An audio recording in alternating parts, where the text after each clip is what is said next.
The crack of Manuel's palm against Charlene's face silenced the entire Hermes section of Lotte World Mall. For 3 seconds, she couldn't breathe, couldn't think, could only taste copper on her lip and feel 200 eyes burning into her skin. Heat bloomed across her cheek, sharp and humiliating, her vision blurred, not from tears, she wouldn't give him tears, but from the sheer shock of it. Manuel had yelled before, manipulated, stolen her savings, and disappeared. But he'd never hit her. Her ex-boyfriend stood there, hands still raised, that familiar cruel smirk twisting his mouth. His new girlfriend, dripping in designer labels, giggled behind perfectly manicured nails. "Still shopping in places you can't afford?" Manuel's voice carried across the marble floors. "Some things never change, huh, Charlene?" The Hermes bag in Charlene's hand cost more than Manuel earned in 3 months. But he didn't know that.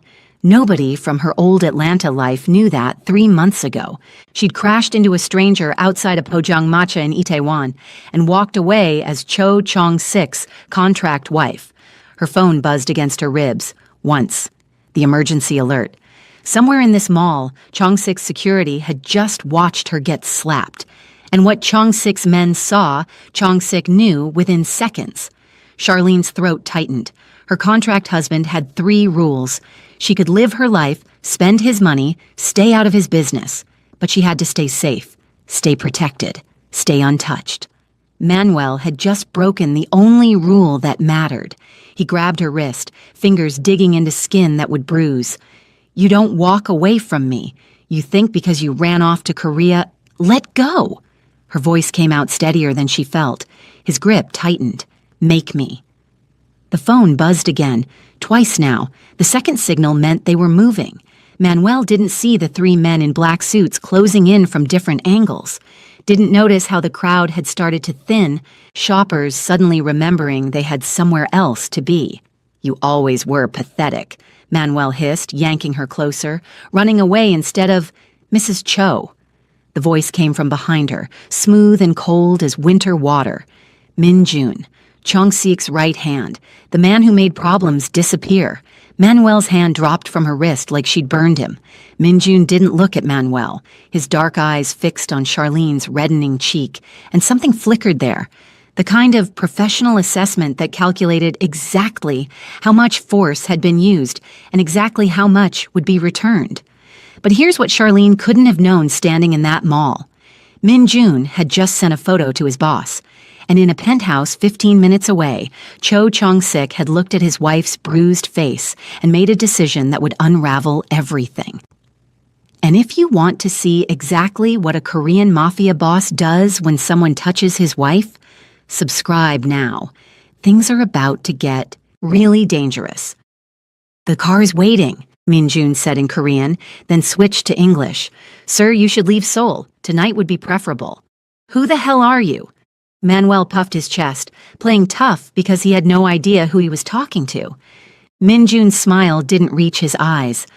"Someone you don't want to know." The 3 men materialized from the crowd like shadows. They didn't touch Manuel, didn't need to, just stood there, their presence a promise of violence held on a leash. Manuel laughed. "You think I'm scared of—" "You should be," Min-jun said quietly, "but you won't live long enough to learn why." Charlene's hands trembled as Min-jun guided her toward the exit. Behind her, Manuel started threatening lawyers and police and American embassies. He had no idea how little any of that mattered. The November air hit her face, cold enough to make her bruised cheek ache worse. The black SUV idled at the curb, windows tinted so dark she couldn't see inside, but she knew he was there, could feel it like electricity before a storm. Min-jun opened the door. "He's been waiting." Charlene's heart kicked up. Not from fear. Chong-sik had never raised his voice to her, never raised a hand. What made her pulse race was the memory of their wedding night, how he'd stood in the doorway of her bedroom and said, "You're safe here. I don't break my promises." She'd believed him then, believed him through 3 months of silent breakfasts where he barely spoke but watched her like she was something he couldn't figure out how to hold without breaking. But she'd never seen him angry before. The interior smelled like his cologne, something dark and expensive with notes of bergamot and danger. He sat in the far seat, perfectly still, perfectly controlled, his scarred hands resting on his knees. Those hands had killed men.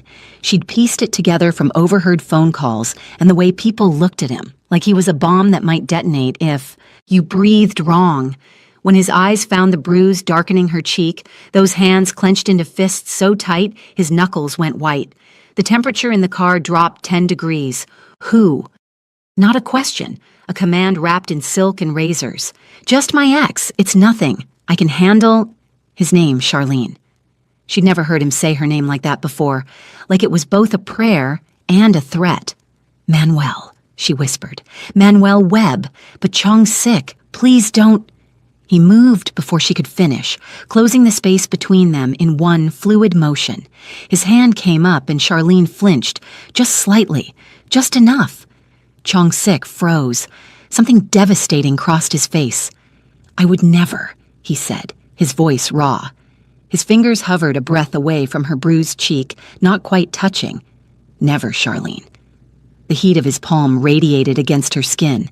She could smell his cologne, feel the barely restrained fury vibrating through him. This close, she could see the silver scar that cut through his left eyebrow, the one he got the night his parents died. And what scared Charlene most wasn't his anger. It was the gentleness in his touch when his thumb finally, so carefully, brushed the corner of her mouth where Manuel's ring had split her lip. By evening, he said quietly, his eyes locked on hers, Manuel Webb will wish he'd never been born. Charlene realized with sudden, devastating clarity that her contract husband, the man who'd married her for convenience, who'd barely touched her in 3 months, was about to burn down the world for her. She just didn't know she was about to burn with him. The penthouse was silent except for the sound of ice clinking in crystal. Chong Sik stood at the floor-to-ceiling windows overlooking Seoul, his back rigid, his scarred hands wrapped around a glass of whiskey he hadn't touched. Charlene lingered in the doorway, her heart still racing from the car ride. He hadn't spoken since they'd left. The mall hadn't looked at her, just sat in that suffocating silence while the city blurred past, his jaw so tight she'd heard his teeth grinding. You should ice that, Chong Sik said finally, his voice flat. He still didn't turn around. Charlene's fingers drifted to her cheek. The swelling had gotten worse. It's fine. It's not fine. The glass hit the bar top hard enough to crack. Nothing about this is fine. She flinched at the sound, hating herself for it, hating that Manuel's violence had crawled under her skin. Chong Sik's shoulders tensed. He'd seen her flinch. Of course he had. The man noticed everything. The way she took her coffee, how she avoided the third step that creaked, the fact that she hadn't really smiled in 3 months. I'm not him, he said quietly. I would never. I know. And she did. Whatever Cho Chong Sik was, mobster, killer, the Viper of Gangnam, he'd kept every promise he'd made her. But here's what Charlene didn't understand yet. The promises Chong Sik made to himself were far more dangerous than the ones he made to her. And tonight, watching security footage of her ex's hand connecting with her face, he'd made a promise that would change everything. He turned then, and the look on his face made her breath catch, fury and something else, something that looked almost like pain. Tell me about him. Charlene wrapped her arms around herself. Why? It's over. He's nothing. He put his hands on you. That makes him something. Chong Sik moved closer, each step deliberate. Tell me about Manuel Webb. She took a shaky breath. We dated for 2 years in Atlanta. He was charming at first. Then he lost his job and things changed. Borrowed money. Cleaned out my savings and disappeared 6 months ago. You came to Korea 4 months ago. I had to. Loan sharks started coming around. My landlord kicked me out. I scraped together what I could and bought a one-way ticket. Her voice cracked. Figured I'd teach English. Work in a restaurant. Anything to start over. And then you crashed into me 3 months ago, he said softly, ruined my suit and laughed about it. You should have been furious. I was fascinated. The confession slipped out. His jaw tightened. Do you know how long it had been since someone just laughed at me? Not out of fear, just laughed. The air between them shifted, charged with something that had been building for 3 months. All those silent breakfasts. All those nights she'd heard him pacing next door. "Why did you really marry me?" Charlene whispered. "The truth." Chong-sik was quiet for a long moment. "My grandmother's will is real. I need to be married before 30, or everything goes to my cousin. But I could have married anyone, arranged something with one of the families." "Then why?" "Because you looked at me like I was just a man." His voice dropped, rough and honest. "Not the viper. Not a monster. Just someone who'd had bad luck with dry cleaning." He was close enough now that she could see the flecks of amber in his dark eyes, close enough that his cologne wrapped around her, like smoke. And if you're wondering whether Charlene's starting to see her contract husband differently, whether 3 months of distance is about to collapse in one night, keep watching. Because what happens next will change everything between them. When I saw him at the mall on the security feed, before he touched you, I was going to let it go. Chong-sik said quietly. Have Min-jun escort him out. Send him back to Atlanta. Keep it clean. And now? His eyes locked on hers. Now he touched you. Now he humiliated you in public. Now he made you flinch in your own home. Chong-sik, please. I have 3 rules, Charlene, but what you don't know is why. He raised his hand slowly, giving her time to pull away. When she didn't, his fingers brushed her uninjured cheek with devastating gentleness. 5 years ago, I couldn't protect the people I loved. My parents died because I was too slow. His thumb traced her jawline, and Charlene forgot how to breathe. I won't be too late again, he whispered. Not for you. The tenderness in his touch made her chest ache. This close, she could see the exhaustion in his eyes, the man behind the monster. What are you going to do? Make sure Manuel Webb understands what happens when you damage something that belongs to me. The possessiveness in his voice should have scared her. Instead, heat pooled low in her stomach. I don't belong to anyone, she whispered, but even she could hear how breathless it sounded. Chong-sik's lips curved into something dark and devastating. Tell me that again when you're not leaning into my touch. She hadn't even realized she'd done it. Tilted her head into his palm, her eyes half closed, her pulse racing against his wrist. This is a contract, she tried again. Contracts can be renegotiated. His thumb brushed her bottom lip, and she felt the touch everywhere. The question is, do you want to? And here's the thing about dangerous men and careful distance. Once the walls start crumbling, there's no putting them back up. Charlene was about to learn that the hard way. Before she could answer, his phone buzzed. Once, twice, 3 times. Chong-sik's expression shifted, went cold and sharp. He pulled away, and Charlene felt the loss of his heat like a physical thing. He looked at the screen. His jaw tightened. What is it? When he looked up, his eyes were black and bottomless. Manuel just checked into the Shilla Hotel, presidential suite. Charlene's stomach dropped. So, let him waste his money. The reservation was made under Mrs. Cho. His voice was deadly calm. Using the phone number from this penthouse, made to look like you invited him here, like you're meeting him in secret. Her blood turned to ice. I would never. I know. But something flickered in his expression, something that looked like doubt. My cousin's lawyer just emailed me the hotel confirmation. They're arguing our marriage is fraud, that you're conspiring with your ex to take my inheritance. How would Manuel even know about your cousin? About the will? Her mind raced. He couldn't. Chong-sik's phone buzzed again. He glanced down, and all the color drained from his face. What? Charlene's voice came out small, scared. He turned the screen toward her. A photo. Manuel and a Korean man in an expensive suit, shaking hands outside the Shilla. The timestamp, 3 hours ago, before the mall.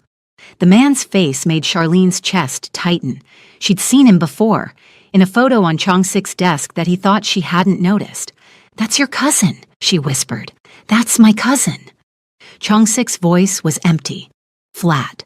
The voice of a man calculating exactly how much blood this would cost. Which means Manuel didn't come to Seoul by accident. And suddenly Charlene understood. The slap, The public. Humiliation.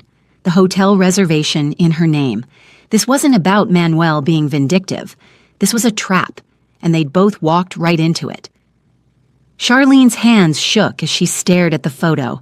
Manuel and Chong-sik's cousin, smiling like old friends outside the most expensive hotel in Seoul. The timestamp mocked her. 3 hours before the slap. Before them all. Before everything. He planned it, she whispered. All of it. Chong-sik's expression was carved from ice. The question is how much you knew. The words hit her like a physical blow. She stepped back, her spine hitting the wall. You think I don't know what to think. His voice was too calm, too controlled. You show up in Seoul 4 months ago with nothing, crash into me, marry me within a week, and now your ex-boyfriend, who you claim disappeared, is making deals with the one man who wants me dead. I didn't know. Her voice cracked. Chong-sik, I swear to God, I had no idea Manuel was even in Korea until today. He moved closer, and for the first time since she'd met him, Charlene felt the full weight of who he was, the Viper of Gangnam, the man whose name made grown men flinch. My cousin offered Manuel money, Chong-sik said quietly, enough to clear whatever debts he has and then some. All Manuel had to do was find you, provoke you publicly, make you look unstable. Because here's what Charlene was just beginning to understand. In Chong-sik's world, nothing happened by accident. Every move was calculated, every relationship weaponized, and trust was the most dangerous currency of all. But how would your cousin even know about Manuel? Her mind raced, desperate to make sense of this. That's what I'm trying to figure out. His eyes searched her face like he was looking for cracks, for lies. Someone told him about your past, about Atlanta, about the loan sharks and the ex-boyfriend who destroyed you. Charlene's breath caught. The wedding. I filled out papers. Background check. They asked about previous relationships, past addresses, debts. Standard procedure for anyone entering the family. Chong-sik's jaw tightened. My cousin has access to those files. He must have seen Manuel's name and tracked him down. Relief flooded through her so fast she felt dizzy. So you believe me? The silence stretched too long. I want to, he said finally, and the honesty in his voice was worse than accusation. But believing you could cost me everything. The confession hung between them like broken glass, sharp, dangerous. Then don't. Charlene forced the words out past the tightness in her throat. Don't believe me. Divorce me. Take your cousin's deal and save your inheritance. Something flickered in his eyes. You'd walk away that easily? To protect you? Yes. And she meant it. Somewhere between spilled soju and silent breakfasts and the way he looked at her when he thought she wasn't watching, she'd started caring about this dangerous, damaged man far more than was safe. Chong-sik stared at her for a long moment. Then he pulled out his phone and made a call. Minjun, I need everything on Manuel Webb. Bank records, phone logs, travel history. A pause. And check the household staff. Someone gave out the penthouse number. I want to know who. He hung up and turned back to her. Someone inside helped set this up. Someone with access to private information. You have a traitor. I have several. He said it like he was discussing the weather. In my business, loyalty is bought and sold like everything else. The question is which one helped my cousin? Charlene wrapped her arms around herself, suddenly cold. What happens now? Now we wait for Min Jun's report. His expression softened slightly. And you stay here, where I can keep you safe. I'm not afraid of Manuel. You should be. Chong-sik moved closer, his hand lifting to brush her uninjured cheek. The Manuel you knew stole your money and broke your heart. This Manuel is being paid to destroy you, and desperate men do desperate things. And if you think the tension between them is unbearable now, just wait, because what Min Jun's about to discover will prove that Manuel and the cousin aren't working alone. Someone much closer has been betraying them all along. Why are you really doing this? She whispered. Protecting me. Fighting for this marriage. You could find another wife. Someone without my baggage. Chong-sik's thumb traced her jawline, and Charlene's pulse jumped. You think I haven't asked myself that every day for 3 months? And I don't have a good answer. His voice dropped, rough. Just that somewhere between that first night and now, this stopped being about the contract. Her heart hammered against her ribs. The air between them felt electric, charged with 3 months of careful distance finally crumbling. A sharp knock at the door shattered the moment. Minjun entered without waiting, his expression grim. We have a problem, he said in rapid Korean, then switched to English. I found who gave out the penthouse number. Chong-sik went very still. Who? Your head of security, Kim Tae-yang. He's been on your cousin's payroll for 6 months. Minjun's jaw tightened, which means every movement you've made, every conversation in this penthouse, every security measure, your cousin has known about all of it. The words landed like grenades.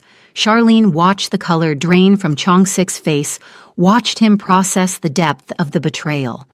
Tae-yang. His voice was barely above a whisper. I've known him for 15 years. I'm sorry, boss, but there's more. Minjun pulled out a tablet, tapped the screen. Hotel security footage from 3 hours ago, the parking garage. The video showed Manuel getting out of a black sedan, but it was the driver that made Charlene's blood run cold. A woman, Korean, expensive clothes. And when she turned toward the camera, Charlene recognized her face from the family photos in Chong-sik's study. That's your cousin's wife, Charlene breathed, which means this goes higher than I thought.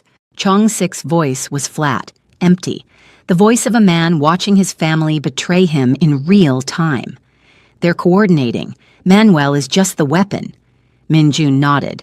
I have 3 men watching Manuel at the Shilla, but boss, if Tae-yang's been feeding them information, they know about our security protocols. They know our weaknesses. Then we change everything. Chong-sik's expression went cold, calculating. Pull Tae-yang's access. I want new security teams, new protocols, new safe houses, and get our lawyer on the phone. Already done. Good. Chong-sik turned to Charlene, and something in his eyes made her chest tighten. Pack a bag. We're leaving. Leaving? Where? Somewhere my cousin doesn't know about. Somewhere Tae-yang never had access to. His hand found hers, fingers intertwining. Somewhere I can keep you safe while I dismantle this piece by piece. The possessiveness in his touch, the fierce protectiveness in his voice, it should have scared her. Instead, Charlene felt something warm unfurl in her chest. What about Manuel? A dark smile curved Chong-sik's lips. Let him enjoy his champagne at the Shilla. Let him think he's won. His grip on her hand tightened. By tomorrow, he'll understand what happens when you come after what's mine. Minjun cleared his throat. Boss, one more thing. Tae-yang just sent a message before I locked him out of the system. What did it say? Minjun's expression went carefully neutral. He said to check your wife's phone, that there's something you need to see. Every eye in the room turned to Charlene. Her stomach dropped. My phone? Chong-sik's hand released hers, and the loss of contact felt like abandonment. Where is it? In my purse, in the bedroom. But I don't know what he's talking about. The doubt was back in Chong-sik's eyes, that terrible, devastating uncertainty. Get it, he said quietly. Charlene's hand shook as she walked to the bedroom, retrieved her phone from her bag. No new messages, no missed calls, nothing unusual. She handed it to Chong-sik, her heart in her throat. He unlocked it. He knew her password, had insisted on it for security, and scrolled through her messages. His expression didn't change, didn't give anything away. Then he stopped. His jaw tightened. What? Charlene moved closer. What is it? He turned the screen toward her. A text thread she'd never seen before. Messages between her number and an unknown contact. Dozens of them, dating back 2 weeks. Messages planning Manuel's arrival, discussing the mall confrontation, coordinating the hotel reservation. Messages that made it look like she'd been conspiring with her ex all along. I didn't send these, Charlene whispered. Chong-sik, I swear I didn't. But the look on his face said he didn't know what to believe anymore, and Tae-young, wherever he was probably laughing. Charlene stared at the text messages on her phone like they were written in a language she didn't understand. Her number, her words, conversations she'd never had planning a betrayal she'd never committed. I didn't send these. Her voice came out small, broken. Chong-sik, you have to believe me. He was so still he could have been carved from stone.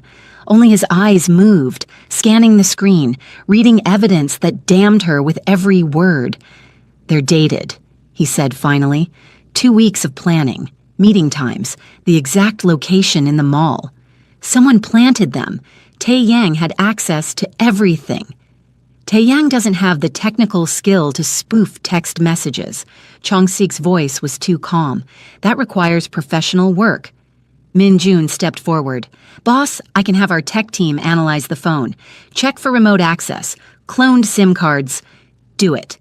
Chong-sik handed him the phone without looking away from Charlene. I want results in an hour. Min-jun disappeared, leaving them alone in the suffocating silence. You don't believe me, Charlene whispered. Chong-sik's jaw tightened. I want to. But you don't. The words tasted like ash. 3 months. And you still think I'm capable of this. Because here's what Charlene didn't realize yet. Trust wasn't the real issue. Fear was. Chong-sik had watched his parents burn because he hadn't been fast enough to save them. And now, staring at evidence that his wife might be his enemy, he was terrified of being too slow again. Then let me go, she said. Divorce me. I'll disappear. Is that what you want? His voice was dangerous. To run? I want you to look at me and see the truth. Her voice cracked. But I can't make you believe me. Chong-sik moved so fast she didn't have time to react. One moment he was across the room, the next his hands were on her shoulders, backing her against the wall. You don't get to run, he said, his voice rough. Not from this, not from me. Why not? You've already decided I'm guilty. I've decided nothing. His forehead dropped to hers, and she could feel him trembling. Even looking at that evidence, even knowing I should walk away, I still can't let you go. Her breath caught. Chong-sik, I've built my entire life on control, on never letting emotions cloud my judgment. His hands framed her face, and then you crashed into me and laughed, and suddenly nothing makes sense anymore. The smart move is to believe the evidence, he whispered, to protect myself. Then do the smart thing. I can't. His thumb brushed her cheekbone. Because the only thing scarier than you betraying me is losing you and finding out I was wrong. Chong-sik's phone buzzed. He pulled back, glanced at the screen. His expression went carefully blank. Min-jun wants me in the security office. He found something. And if you're hoping this is where they discover proof of Charlene's innocence and everything gets resolved, think again. Because what Min-jun found is about to make this nightmare infinitely worse. I'm coming with you, Charlene said. The security office was all concrete walls and flickering monitors. Min-jun stood in front of a laptop, his expression grim. Show me, Chong-sik said. Min-jun pulled up a screen, lines of code, metadata. The messages were created using a SIM cloning attack. Someone duplicated Mrs. Cho's SIM card, sent the messages from a different device, then synced them to her phone remotely. Relief flooded through Charlene. So I didn't send them. I'm innocent. Yes, Min-jun's voice was careful. But the cloning requires physical access to the original phone for at least 30 seconds, which means whoever did this had to touch Mrs. Cho's phone in the last 2 weeks. Someone in this house, Chong-sik said quietly. Charlene's mind raced. The housekeepers, the chef, the security team. Then, Ji-hai, she breathed, my assistant. She's the only one who handles my phone regularly. Ji-hai had been assigned to Charlene the week after the wedding. Young, efficient, always smiling, something close to a friend. Where is she now? Chong-sik's voice was ice. Min-jun's expression darkened. She didn't show up for work today. Her apartment is empty. Neighbors said she left this morning with 2 suitcases. Find her. Not a request, a command. Chong-sik's phone rang. He answered, listened, and Charlene watched the color drain from his face. When? A pause. And the judge signed it? He hung up, and when he looked at Charlene, his expression was devastated. What happened? My cousin just filed for an emergency hearing, tomorrow at 9 a.m. His hands clenched. He's demanding the marriage be annulled on grounds of fraud. Charlene's stomach dropped. But we have proof now. The cloned SIM, it's not enough. His voice was hollow. The messages are fake, yes, but that doesn't prove our marriage is real. Doesn't prove we didn't stage everything. Minjun cleared his throat. Boss, if the judge rules against you, tomorrow you lose everything. The company, the properties, everything transfers to your cousin. There has to be something we can do, Charlene said desperately. The only way to prove it's legitimate is to prove it's real. Chong-sik's eyes met hers. Not a contract, not a convenience, real. How? His smile was bitter. That's the problem. How do you prove love in a courtroom? The question hung between them, because they'd both been so careful, so distant, and now they had nothing to show for it but 3 months of separate bedrooms and feelings neither had been brave enough to name. They walked back to the penthouse in silence. When they entered, the space felt too empty. I should pack, Charlene said, in case the judge rules against us. Don't. Chong-sik's voice was sharp. Don't plan for losing. Someone has to be realistic. I said don't. He turned to face her, raw emotion in his expression. Because if I start accepting that I might lose you, I won't be able to fight. Her throat tightened. Chong-sik. I'm sorry. The words came out rough, broken. For doubting you, for not trusting you when it mattered, for being so damaged I can't see past my own fear. You had evidence. I had fear disguised as evidence. He moved closer, his hands hovering near her face, and I let it poison what we were building. We weren't building anything, she whispered. This was always a contract. Was it? His eyes searched hers, because it hasn't felt like a contract for a long time. And there it was. The truth neither of them had been brave enough to say. Before Charlene could respond, the lights went out. All of them. The entire penthouse plunged into darkness. Chong-sik's hand found hers immediately, pulling her close. Stay behind me. What's happening? I don't know, but in my world, when the power goes out, it's never an accident. Then she heard it. Footsteps in the hallway outside. Multiple people, moving fast. And Charlene realized with sudden, terrible clarity that while they'd been focused on courts and evidence and proving their marriage was real, someone had been planning something much more direct. The door to the penthouse exploded inward. The explosion threw Charlene into Chong-sik's chest. Through the smoke, 4 figures in black tactical gear emerged, moving with military precision. Chong-sik pulled a gun, shoved her toward the hallway. Get down! Gunfire erupted. The intruder dropped, and red emergency lights flickered on. Charlene saw the symbol on their gear, a small white crane. His cousin's security company, an assassination. Because here's what neither of them had considered. If Chong-sik died before the court hearing, the inheritance would automatically transfer to his cousin. No trial, just a tragic home invasion and a convenient widow. Chong-sik pressed his phone. A hidden door slid open. A panic room. Get inside. Code is 0847. Don't open it for anyone but me. Or Minjun. He kissed her hard. I'm not losing you tonight. He shoved her through and slammed the door. The panic room had monitors showing security feeds. Charlene watched Chong-sik face down 3 armed men, precise shots to knees, shoulders. Disabling, not killing. Then the third intruder pulled off his mask. Tae-yang. You should have taken the deal, Tae-yang said. The window exploded. Minjun's team rappelled through. A single shot dropped Tae-yang. Seconds later, it was over. Charlene! Chong-sik's voice cracked. Open the door! She ran to him, hands checking for injuries. Are you hurt? We're both fine. His arms crushed her against his chest. Minjun dragged Tae-yang forward. Boss, we have him. Put him somewhere secure. Chong-sik's voice was steel. And get Judge Park on the phone. After Minjun left, Chong-sik cupped Charlene's face. Are you staying because you want to, or because you feel trapped? She looked at this dangerous man who'd become more than a contract. I'm terrified of your world, of how much I've started to care. She leaned into his touch, but I'm staying, because I have something worth fighting for.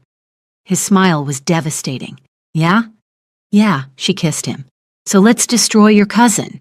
Minjun's voice cut through. Boss, Tae Yang's talking, says he has information about your parents' accident, says it wasn't an accident. Everything stopped. Chong-sik went very still. Where is he? And if you're thinking attempted murder is enough evidence to win this case, think again. Because what Tae Yang's about to confess will prove this conspiracy goes back 5 years, to the night Chong-sik's parents died. The office was small, windowless. Tae Yang sat zip-tied to a chair, blood soaking his leg. When Chong-sik entered, Tae Yang smiled. Come to hear how your parents died? Chong-sik's hand wrapped around his throat. Talk. 5 years ago, your cousin paid me to cut the brake lines on your father's car, night before the Busan trip. Tae Yang coughed blood. They never suspected. Neither did you. The silence was deafening. Why? The word came out broken. Money. Your cousin wanted the inheritance. Simple business. Chong-sik's fist connected with Tae Yang's jaw. Once. Twice. 5 years of grief finally unleashed. When he stepped back, knuckles split, he was shaking. Charlene wrapped her arms around him. I've got you. The Viper of Gangnam broke. Not loud, just a quiet collapse, breathing ragged.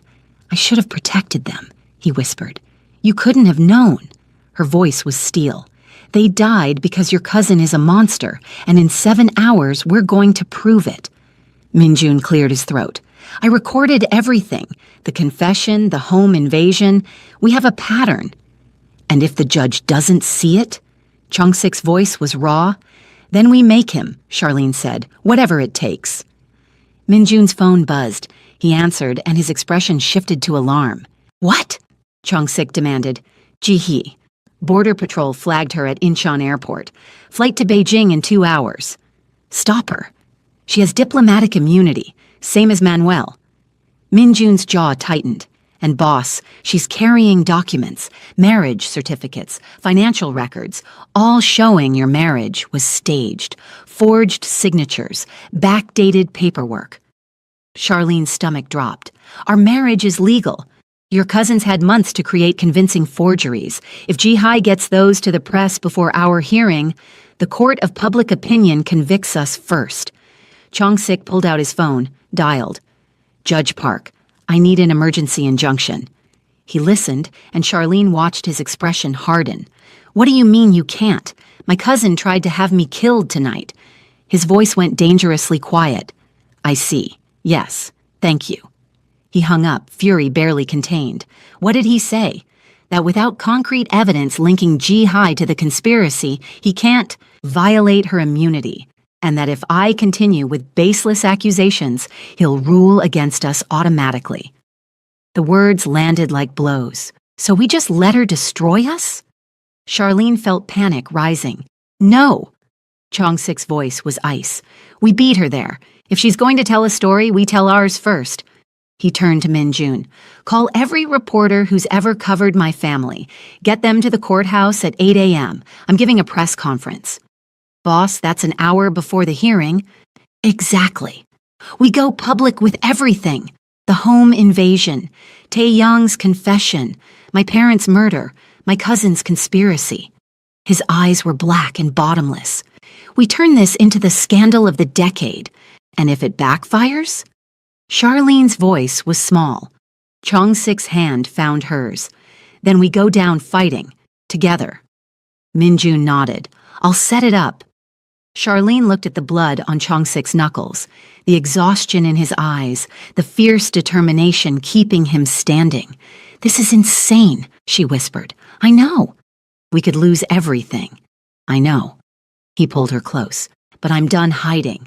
Done playing by rules my cousin keeps breaking. If we're going to burn, we're taking him with us. Dawn was breaking over Seoul. In 6 hours, they'd face a judge.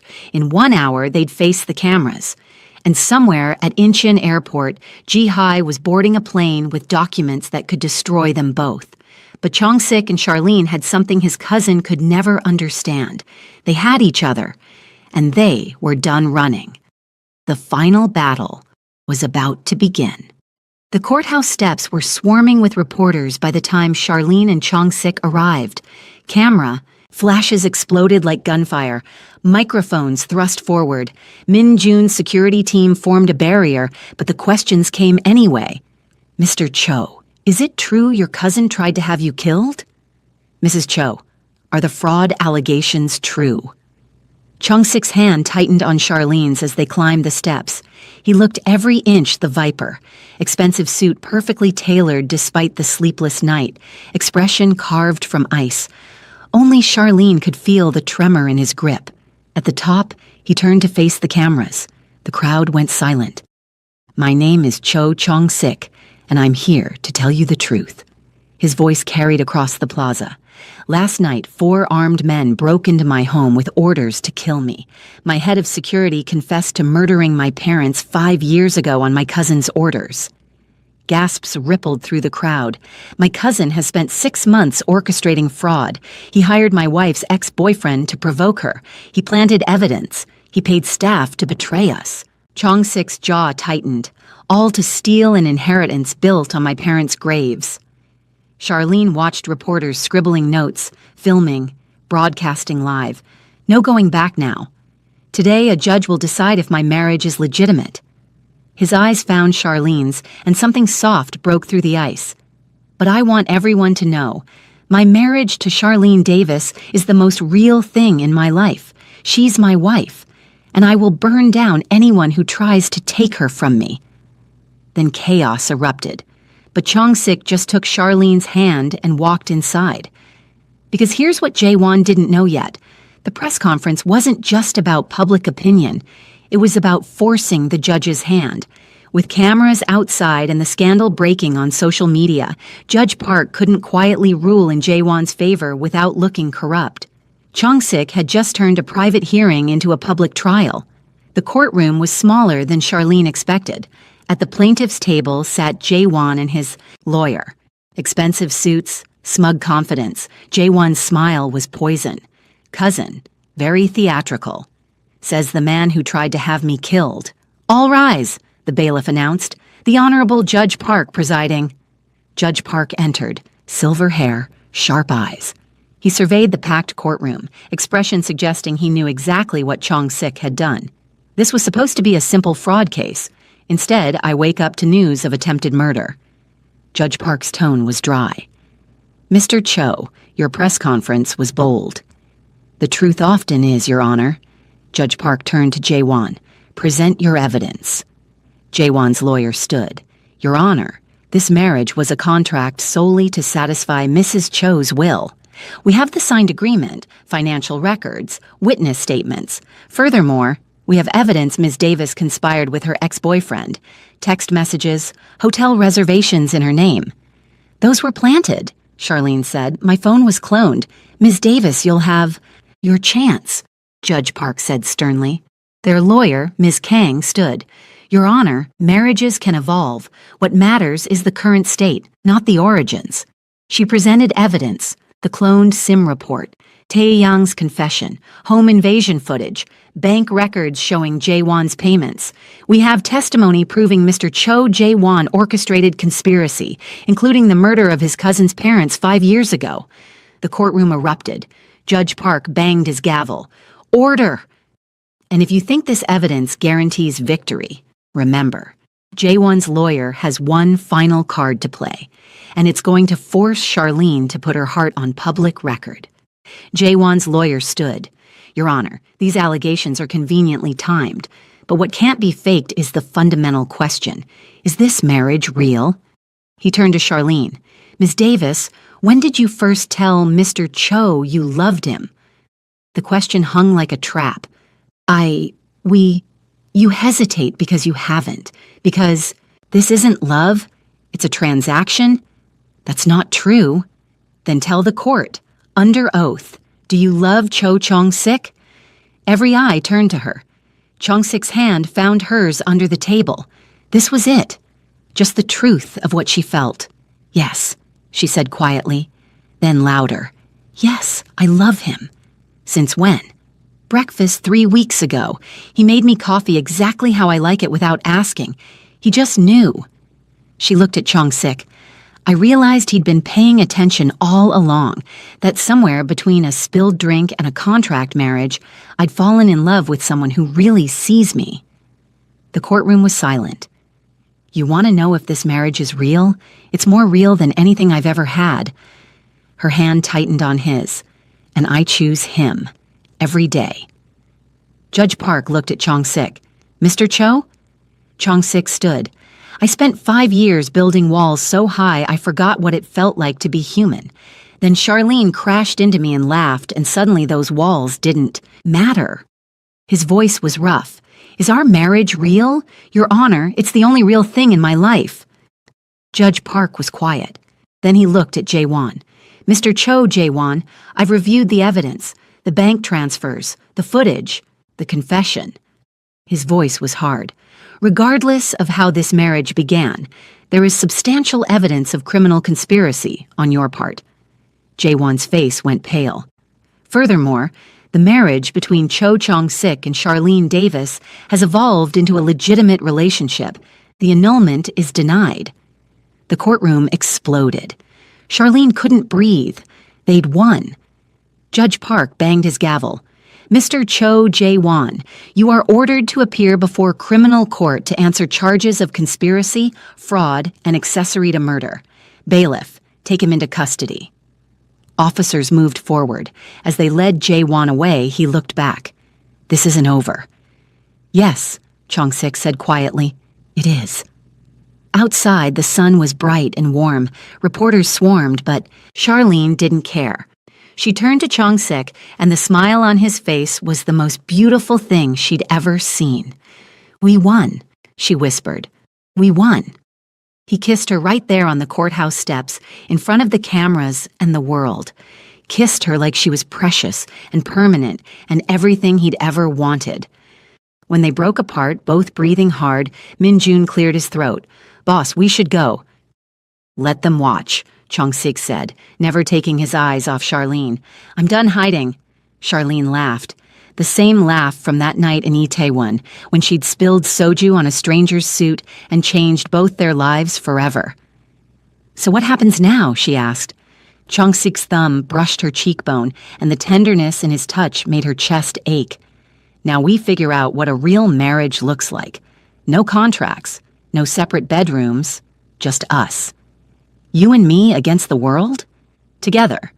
He pulled her close, and Charlene melted into him, into the safety and heat and terrifying certainty that she'd found home, not in a city or a penthouse, but in the arms of a dangerous man who'd learned to be gentle, in the heart of someone who saw past her broken pieces, in a love that started as a contract and became something absolutely real. Ready? Chong-sik asked. Charlene laced her fingers through his. Yeah, let's go home. And as they walked down those courthouse steps together, leaving behind the cameras and the chaos and everything they'd survived, one thing was crystal clear. The contract marriage was over. The real one was just beginning. If you loved Charlene and Chong-sik's journey from contract to forever, hit that like button and let me know in the comments what you want to see next. More mafia romances, enemies to lovers, forced proximity. Subscribe so you don't miss the next story. Thanks for being here, and I'll catch you in the next one.